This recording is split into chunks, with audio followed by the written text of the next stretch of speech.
week's episode. I'm Paula Williams. I'm John Williams. And we are ABCI, and ABCI's mission is to help all you folks in the aviation world sell more of your products and services. Absolutely. And this week we are talking about something controversial. Perish the thought. And you would never do that. The Vatican versus the Mormon Church and how they relate to marketing, right? No, we're crying out loud. I know. It is kind of, okay. I have no opinions that I'm going to express on theology, dogma, philosophy, anything else today other than marketing. Okay? Promise? I promise. Okay. Good. Okay. So we're going to talk about the marketing strategies of the Catholic Church versus those of the LDS Church. And I have lived in Salt Lake City my entire life. And I have never been inside a working LDS temple. Okay? Okay. I was in Rome for 2 days. And we toured the entire Vatican museums, including the Sistine Chapel. And we walked into the Vatican Basilica itself without paying any money or doing anything, right? Right. So, these are two very different strategies. If you talk about the headquarters of two of the world's largest religions, one of them anybody can walk into. Except the library. Well, that's true. Yeah, we did pay for the tour of the Vatican archives. If you've seen Angels and Demons, you know what we're talking about with the Vatican archives. They're impossible to get into, even if you're an author. But anyway, the Vatican Basilica, anybody can just walk into any time during their open hours and walk right in, take pictures, and it's or pray if you so choose. Exactly. On the other hand, an LDS temple is something that you have to have a temple recommend, meaning you have to follow a bunch of steps and be determined as worthy based on a number of criteria that are judged by specific people to get in. Right. So one is, this is not for everyone, right? Mm-hmm. And one is, this is for everyone. Right. Okay. So if you're thinking as a marketing professional, if we take a huge leap from, religion to marketing, which is really not as big of a leap as a lot of people think there is, which of those strategies is going to work best for you? And that really depends on the type of product you have, the type of company you have, the type of customers you want, the price point that you're at. A lot of those things can kind of go into that decision. So if you can make a determination right now, are you going to take strategy A or strategy B, right? Yeah, well, buying a Gulfstream 700 is not for everybody. Exactly. So, there are some strategies that are exclusive, that are very effective in the aviation industry. Things that are not for everyone. If you're doing private jet services emphasizing luxury, if you're selling a Gulfstream G650 or, anything along those lines, or a Global, those are for a very select group of people. People who are not, people who are in the 0.00001%, right? So super exclusive, probably as far off the deep end of exclusive as you can get. You may be less exclusive than that and be doing things like the Delta lounges in airports.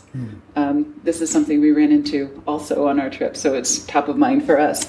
The whole value of the Delta lounges is that you can go sit, eat snacks, charge your computer, get out of the noise of the airport, all of those things, be comfortable for an hour or two while you're waiting for your flight. Right. Which was great in Detroit. True. It was terrible in JFK. We went to the Delta Lounge, or tried to go to the Delta Lounge, and found a line stretching around the block of people standing in line being served snacks and stuff by people who, were waiting to get into the Delta Lounge. If you're going to stand in a line, that defeats the purpose of the Delta Lounge. The whole point is to get out of the noise of the airport, get out of standing in lines, be able to relax and so on. So if the lounge is so full that you can't get into it, then it's not exclusive and you're not doing a very good job of your exclusive marketing, right? Exactly. Okay. So, and Delta actually, you said you'd seen an article where they had admitted that they need to realized revise. They screwed up. Okay. They're going to change. We'll see what they change. Yeah. So, if you're going to be exclusive, then you have to actually fulfill that promise, right? Yep. Okay. Another exclusive strategy would be groups like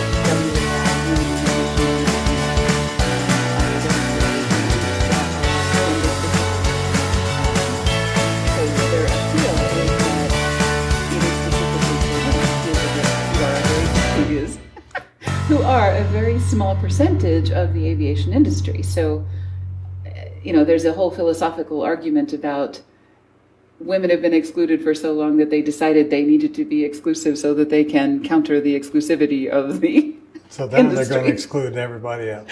Right, exactly. So anyway, that's exclusive marketing, and there is a time and place where that's very, very effective. Inclusive or universal marketing, some examples would be like NBAA's No Plane, No Gain campaign a few years ago. Mm-hmm. You remember that? Oh, yes. Okay. A lot of the thrust of that market or that marketing campaign was to say that most of the people that fly private are regular folks. They were not VIPs or celebrities or CEOs. They're engineers and technicians or regular people, founders of real companies and things like that really need to get things done. Not the fat cats, that were portrayed by Congress and everybody else in the, 2009 debacle, where they were... Right. They had all of the industry CEOs fly to Washington in separate private jets, and the press had a field day with that one because they thought that private jets became such a symbol of exclusivity. So NBAA, No Plane, No Gain, that was an attempt to bring that back to a more universal marketing situation. So King Air and Pilatus PC-12, I think the campaigns for those are emphasizing the functionality and the efficiency of the aircraft, the fact that it can land anywhere, in the case of the PC-12, the fact that it can carry anything in the case of the King Air. It's super functional, super efficient. It's a great workhorse industrial tool. It is not necessarily a VIP luxury experience, right? True. Which is not to say that King Airs aren't nice, because they really are. But, a lot of their marketing is focusing on the universality, the reason that this is for everyone. Exactly. Charter companies that are catering to startups and to super efficient companies that are very bottom line focused, focusing on the efficiency of charter, not the luxury of charter, right? Mm-hmm. And, that's been happening, I think, a lot since COVID. A lot of the charter organizations have a better chance of acquiring new customers who are maybe first-time flyers or people that have to convince their board that this is the best way to do things or whatever. Not that they're, getting this VIP champagne experience, but that it's the best way to make these 3 meetings in 2 days, Sure.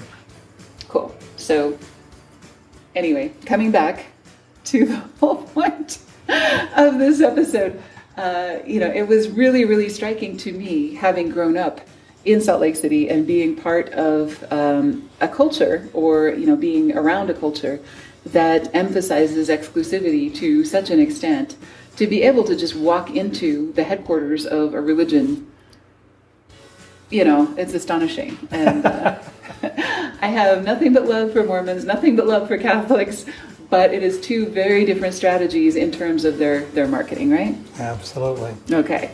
All right. Well, have a great afternoon, and we'll see you next week. Ciao. We'll see how much trouble this episode gets us into, right? All right. See you next week.